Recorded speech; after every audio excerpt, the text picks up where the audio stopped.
So the next topic is designing class-based systems. Now here we are going to begin with studying the basic principles for designing the class-based components. These principles can be used to guide the designer on how the different software components are developed. So the first principle is the open closed principle, OCP. Now a module should be open for extension but closed for modification. That is, whenever you develop a particular model, you should be able to update it. You can add any extensions can be done, you can add different features can be done, but should be closed for modification. That is, the entire changes that you want to do within the software, it is not going to allow those changes whenever you're designing the component. So this is the first principle, that is the OCP principle. Then the next principle is the Liskov substitution principle. The Liskov substitution principle thus states that subclasses should be substituted for their base classes. That is, the component, if suppose a component is making use of the base class, it should continue to function properly if suppose a derived class from another base classes pass to the component instead. So subclasses should be substitutable for their base class. If you're using either subclass or you're using the base class, the implementation needs to be the same. It should continue to execute. The next one is the dependency inversion principle, the DIP. It depends on abstraction. It does not depend on concretions.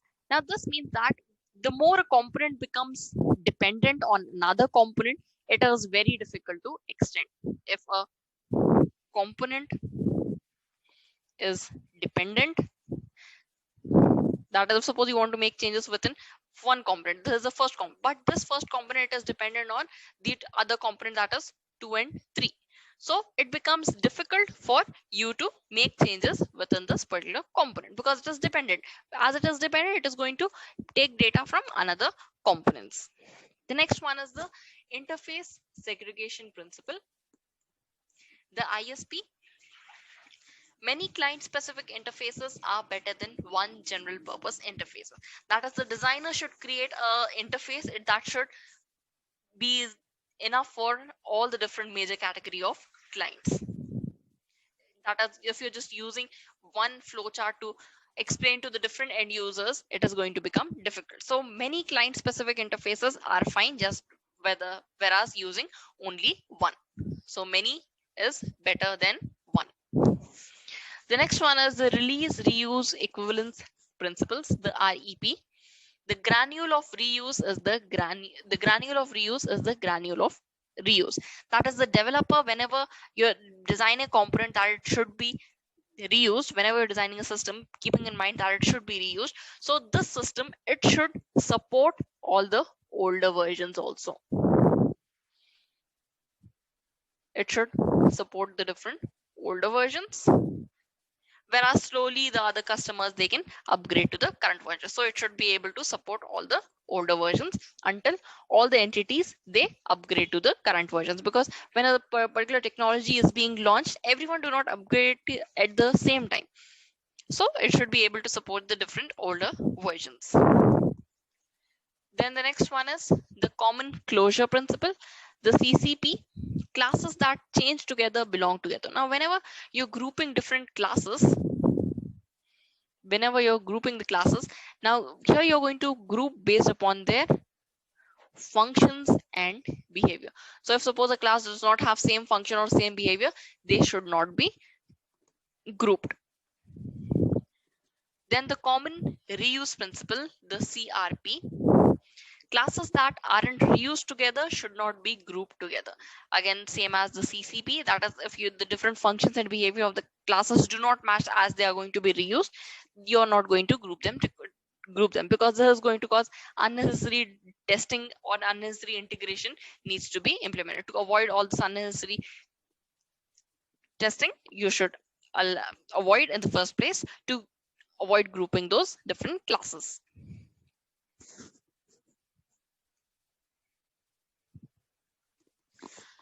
The next one is the component design guidelines. Now these guidelines are going to be applied to different components.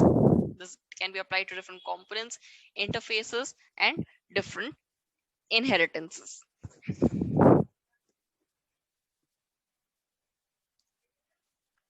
So coming on to the component, now naming conventions should be established for components that are specified as part of architectural model and then refined and elaborated as part of the component level design.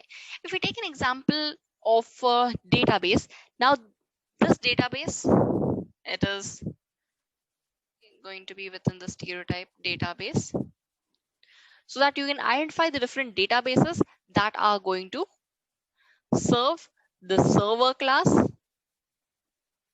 or whether it is serving the system, or you're going to make use of the stereotype table. Now this table, it can be used so that you can identify a table within the database. So this names, it should be selected properly. These are normally drawn from the problem domain. The next one is your interfaces. Now these interfaces provide important information about communication and collaboration. As I told you about the lollipop symbol, the lollipop symbol is within the component, two protruding rectangles in a rectangle. So your interfaces are going to be at the left side of the component. So these interfaces should always begin from it should flow from the left side only. It cannot be from the right side. The next one is dependencies and inheritance. Now, whenever you're giving any dependency relationship or inheritance relationship, the dependency relationship, it should be given from left to right. That is, if suppose you're giving a dependent relationship to another component, it can be given from left to right. You're going to give this dependency relationship, as suppose you've got a class here, so you're going to give this dependency relationship, and the inheritance will be given from bottom to top. That is, if suppose a user is inheriting the features from another class or the derived class from the base class, so it should be from bottom to the top class. That is going to be your base class.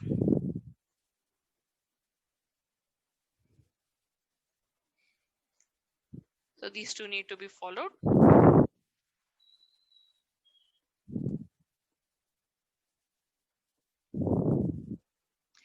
Then the next one is cohesion. Now cohesion implies that a component or class, now the cohesion and coupling, two things that we're going to study, these are also important for 2 marks. You can get this, what is going to define cohesion, what are different types of cohesion within 2 marks also. So coming on to the definition, cohesion implies that a component or class encapsulates only the attributes and operations that are closely related to one another. That is, cohesion is only going to have those attributes that are or operations that are closely related to one another, that is the similar ones, and to the class or to the component itself. Cohesion is what are similar items, these are groups. So you can say that cohesion is how you're going to identify how much the different functionalities are related to one another within the class or a component. Now coming on to the different types of cohesion, the first cohesion, it is functional cohesion. Now this functional cohesion, it is going to occur when one module is going to perform one or more computation, that is one or more task, then it is going to return the result. That is, one function is being implemented, then you're going to get the result. That is your functional cohesion. The second type of cohesion is called as the layer cohesion. Now this layer, within the layer cohesion, what happens is that now within the architectural design, you're going to have different layers. Now suppose you've got a higher layer. Now this higher layer can access the services of the lower layers, but vice versa is not possible. That is, the lower layers cannot access any services of the higher level. Then the next one is your communication cohesion. Now within the communication cohesion, you're going to have different operations within the different classes. So all operations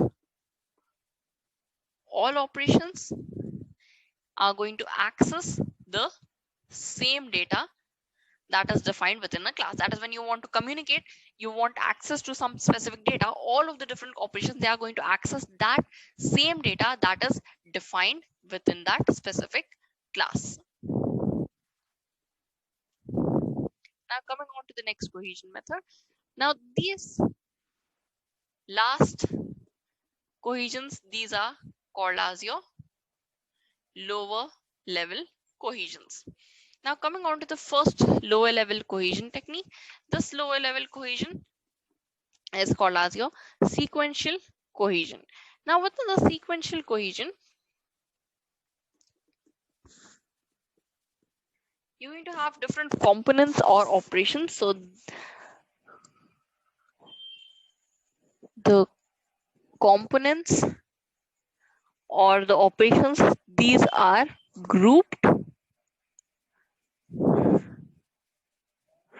that is going to allow first, that is going to give the input to the next and so on. That is, if suppose one component is giving input to another, then the another is giving input to another, that is called as your sequential cohesion. That is, one is going to execute, then that output is fed into second, then the output of second is fed into 3, then the output is fed into 4. So this becomes your sequential cohesion, as the sequence is being followed from 1, 2, 3 and 4. Then the next one is procedural cohesion. Now within this procedural cohesion, here you're going to have different components or operations. These are grouped, that is going to allow one can, that is, if you got one operation is there, one operation is being invoked. Now when one is invoked, if you want to invoke another other operation, you can invoke it as immediately after this is being invoked. That is, if one operation is invoked, after that another operation can be invoked. This is your procedural cohesion. Then the next one is your temporal cohesion. Now within this temporal cohesion, it is like a temporary cohesion. That is, it is going to represent if suppose there is some error within the program. It is a temporary message. You're going to get a temporary message when you execute the program, that there's some error. When you resolve that error, that is going to be removed. So that is temporal cohesion. The last one is your utility cohesion. Now this utility cohesion, you're going to have different component classes or operations that are going to be, that belong to some same category, but they are unrelated.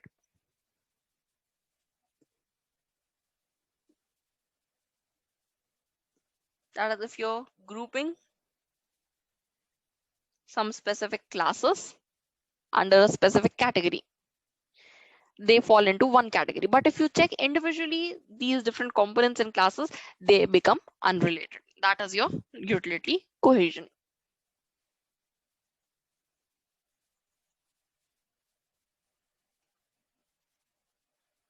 Then the next one is coupling. Now this coupling is the degree to which a component is connected to other component and to the external world. So coupling is going to tell you how much one module is basically dependent on the other program within the same application, how much it is dependent. Now within the coupling also, you're going to have different levels of coupling are there. The first one is content coupling. Now this content coupling, one component secretly modifies the internal data of another component. Within the, as this is here the dependence relationship between two different components. Now but as this data is being modified, this is violating the information hiding concept that we have studied previously. So this is not fine. This coupling needs to be avoided. The next one is common coupling. All components make use of global variables. It is called as your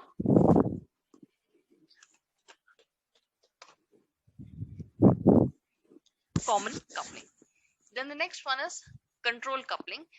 An operation A invokes B, passes the control flag to B. That is, when operation A is going to invoke B, then it is going to pass the control to B. That is, A is invoked B, so the control is given to B. Now B is executing. Now this flag directly flows within the B. Problem with this is unrelated changes in B can result in unnecessary to change the meaning of control flag that A passes. That is, if suppose you are executing A is invoking the operation B. But as this entire control is given to B, if suppose there is any changes that are made in B, that is, suppose some operations, some function is being applied and some changes are there within B, this can cause the entire meaning of the flag is changed. That is, you're not giving the control to B, but you're invoking that function. So this becomes your control coupling. That is, this is dependent on the other. Then the other is stamp coupling. It occurs when class B is declared as type of an argument of an operation of class A. That is, your class B is declaring an argument of the class. That is, here you first A was invoking B, but here B is declaring this for the class A. Because class B is now part of the definition of class.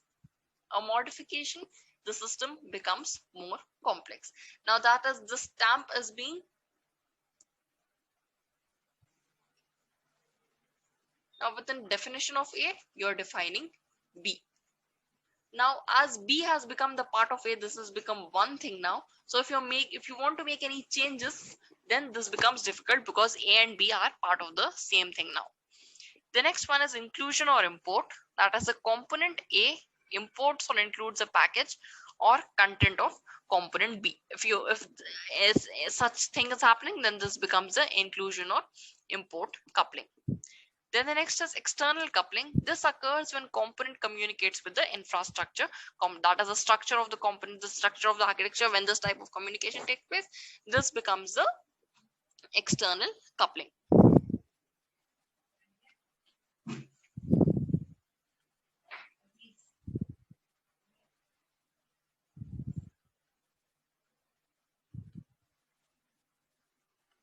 So the next topic is conducting the component level design. So these are the few steps that need to be followed within the component level design. The first one is identify all the design classes that correspond to the problem domain. Now, whenever you're studying the problem domain, you're going to identify the design classes. And then again, when you're studying the infrastructure domain, that is the entire structure of that domain, again, you're going to identify two types of design classes are identified within step 1 and 2. So these are the steps that need to be followed whenever you're making the component. Then within the step 3, you're going to elaborate all design classes. First, the design classes are collected. Now you're going to add on information of all these design classes. You're going to elaborate these classes that are not acquired as reusable components. That is, the components that cannot be reused, that are going to be elaborated. Then within step 3, you've got a part A. That is, within the step 3, you elaborate all design classes that are not acquired as reusable classes. That is, the classes that cannot be reused, that only are going to be elaborated. Then you're going to specify the message details when classes or components collaborate. That is, when communication is going to take place. So what type of communication is going to take place? That is, if suppose there is one class, another class. So here there is a link. So what is the message that is being passed? That is going to be written in here. If suppose it is making a login, so this message is going to be written at this communication point. Then the next one is identify appropriate interfaces for each component. Now that is the different lollipop symbols. So for each component, what are the interfaces that need to be defined? So this 3 points are part of one. You've got 3C. Here you're going to elaborate attributes and define the data type. That is, here you're adding information and the data structures that are required to implement them. You're collecting all the different attributes and the data types so that you can implement these.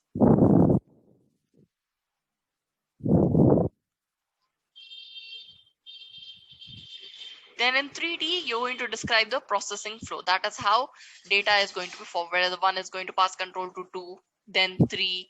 So this is all going to be specified.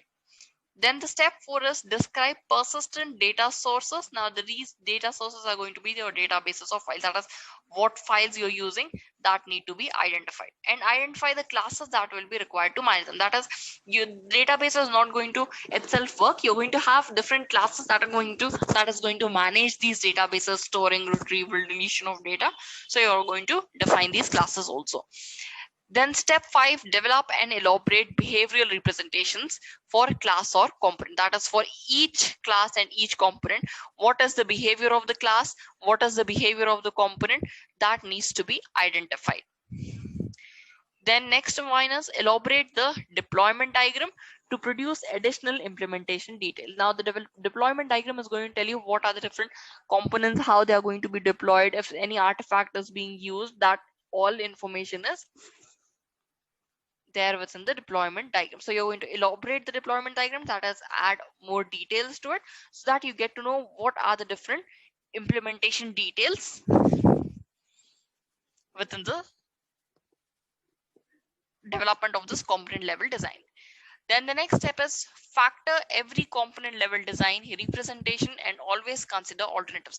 Now, when you're following all these different steps, you're also going to focus upon the different alternatives. If this is one technique, what is going to be the another technique? How you're going to judge it, how you're going to evaluate it, each of the things you're going to identify.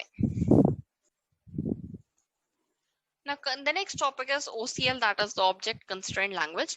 Now, what this OCL is, this object constrained language,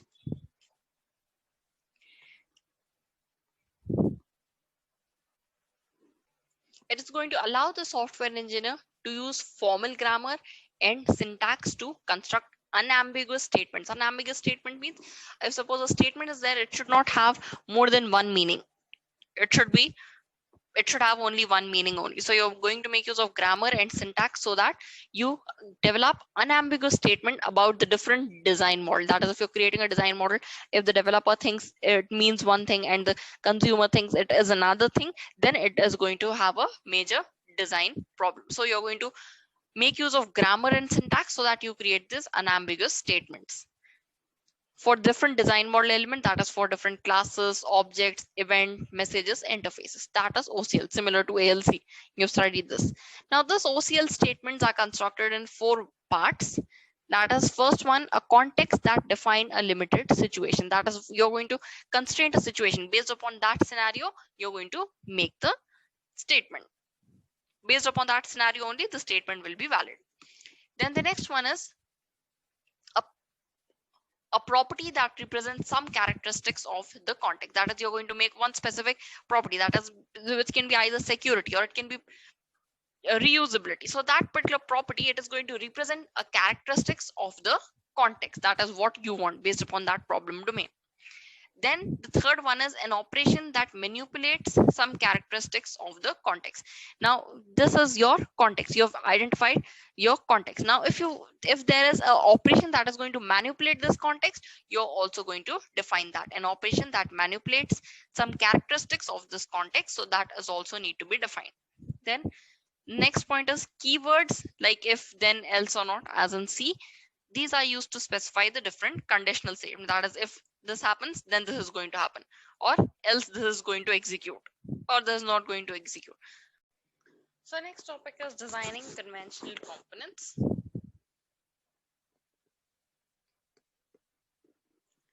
Now in these designing conventional components, the design of processing logic, that is whatever logic is there for implementing a particular software, that design of processing logic, it is governed by the principles of algorithm design or structured programming.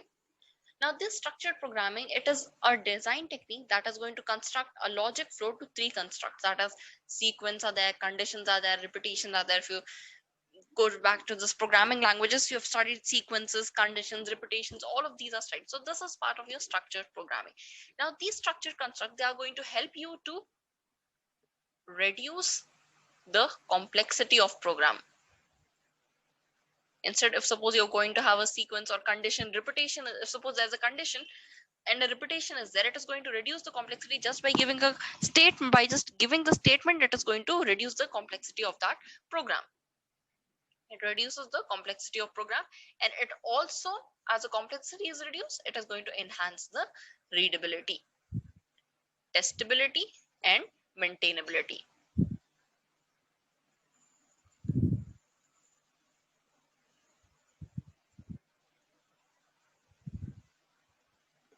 So this is the job of your structured programming. Now, within this, you've got the graphical design notation. Now, the activity diagram that we studied within the previous unit, this activity diagram, this is going to allow the designer to represent all these three statements within this one diagram only. Now, what is the sequence? Sequences, you're going to have two boxes that are connected by a line arrow. This is your first task and this is your second task. That is when one is being executed, then second is going to be executed. That is called as your sequence statement.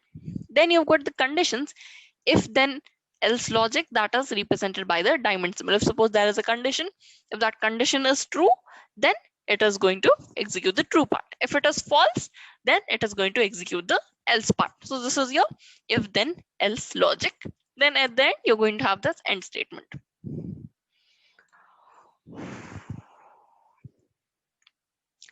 The next one is repetition. Now within this repetition,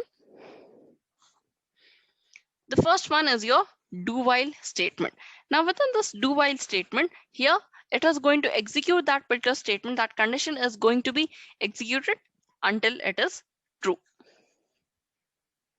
If suppose you want to execute a particular statement 5 times, so you're going to give a statement that I is less than equal to 5. So until that statement is true, it is going to execute that part.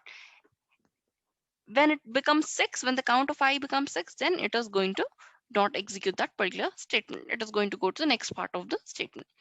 The next one is repeat until. Now this repeat until loop, it is going to execute that particular block of statement repeatedly until the given condition becomes true. So this is how you're going to reduce the complexities. And now this graphical notations are added so that this becomes easy to understand than some line of code. You need to draw these diagrams only in exam if this question is being asked.